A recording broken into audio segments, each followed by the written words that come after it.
Hujjah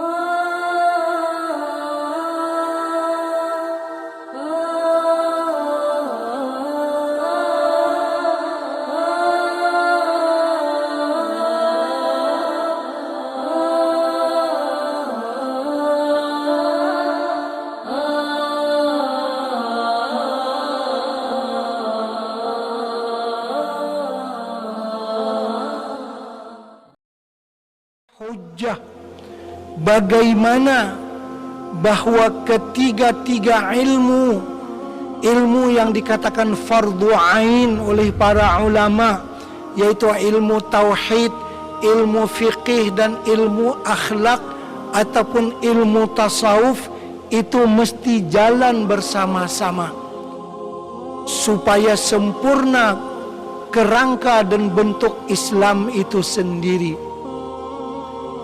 Apabila tertinggal satu daripada tiga, maka akan timbul fahaman-fahaman yang sesat, fahaman-fahaman yang menyeleweng daripada akidah Islam yang sebenarnya. Karena itu pernah dikatakan, man tasawwafa wa lam yatafaqqah faqad tazandaqa.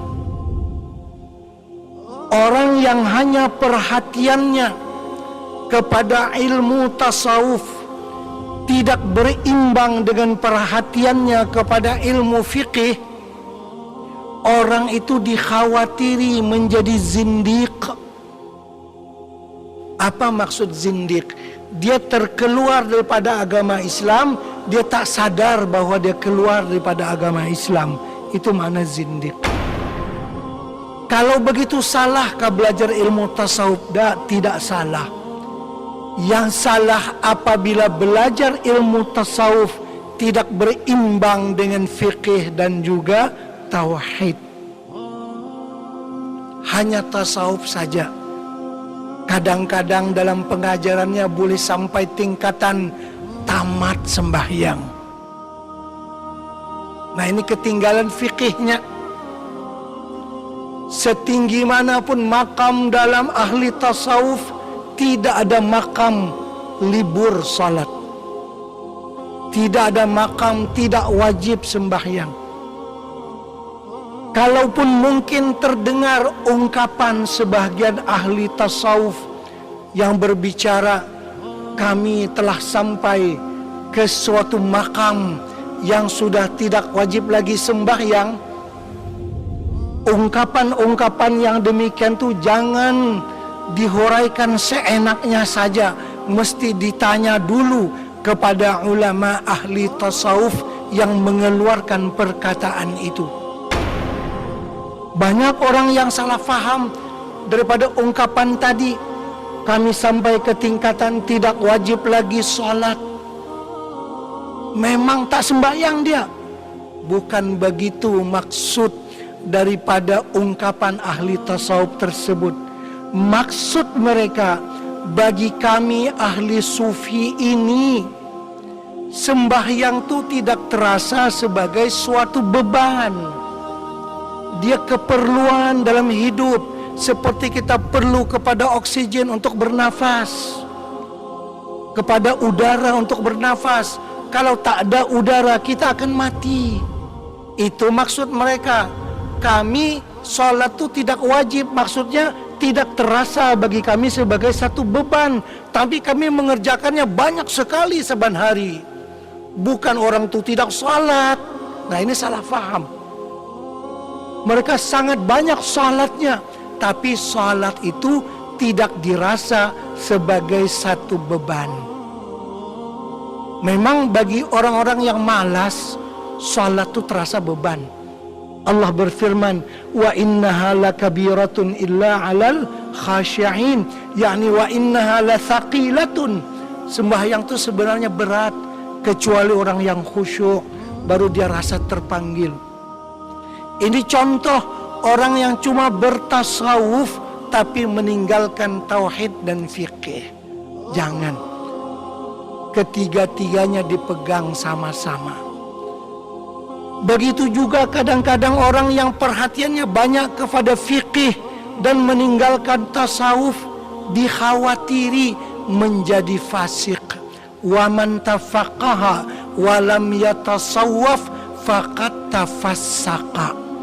Orang yang cuma perhatiannya kepada fikih saja, tidak kepada tasawuf, orang itu dikhawatiri akan menjadi fasik. Bagaimana fasik? Ya dia ahli fikih. Contohnya, dia orang yang kaya, wajib berzakat dengan perdagangannya.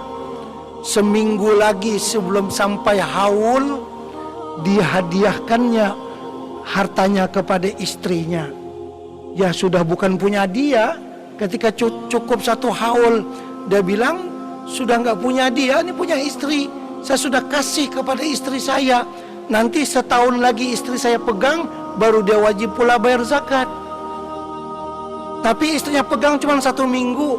Maka istri pun berkata kepada suami, sebagaimana abang berbuat baik kepada saya juga mau berbuat baik kepada abang. Harta saya kasih kembali kepada abang. Jadi talapas zakat hitungannya. Kapi pintaran fikih, lapas zakat. Nah, itu yang dikatakan wa man tafaqaha wa lam yatasawwaf faqad tafassaqa. Ahli banget fikihnya sampai Allah Ta'ala diakalinya. Secara fikih betul, karena tidak cukup haulnya. Tapi secara tasawuf, Masya Allah, secara tasawuf, jangankan zakat yang wajib, yang sunat pun dihambur-hambur disedekahkan. Orang yang zuhud dengan dunia bagaimana? Kan begitu. Nah, Al-Ghazali rahimahullahu ta'ala, imam yang mampu menghimpunkan ketiga-tiga ilmu ini dalam kitab-kitabnya secara terpadu. Karena itu, apabila kita mengkaji tasawuf atas aliran Imam Al-Ghazali, dijamin selamatnya. Karena kita mengkaji tauhid, fikih, dan juga sekaligus tasawuf.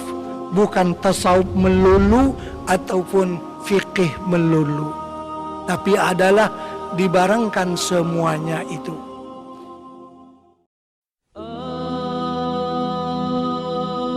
Lam tazal ummu tara anwa'an min fakhrihi wa fadlihi ila nihayati tamami hamli. Falamma ishtadda biha at-talq bi'idni rabbil khalq وضعت